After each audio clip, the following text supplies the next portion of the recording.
যখন আকবর শ্রীকৃষ্ণকে নিয়ে মজা করার চেষ্টা করেছিলেন, আকবর একবার বীরবলকে কটূক্তি করে বলেছিলেন যে তোমার কৃষ্ণ এতটাই দুর্বল যে তিনি নিজেই তার ভক্ত হাতিকে কুমিরের হাত থেকে বাঁচাতে এসেছিলেন।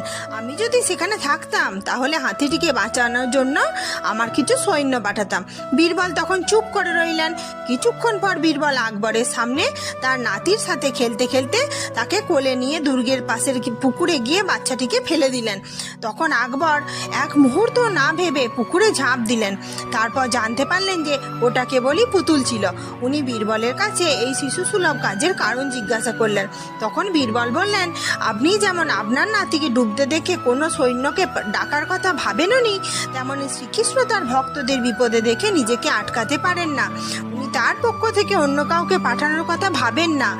বাসুদেব শ্রীকৃষ্ণের ভক্তরা উনার কাছে তার থেকেও বেশি গুরুত্ব রাখে যতটা আপনার নাতি আপনার জন্য রাখে।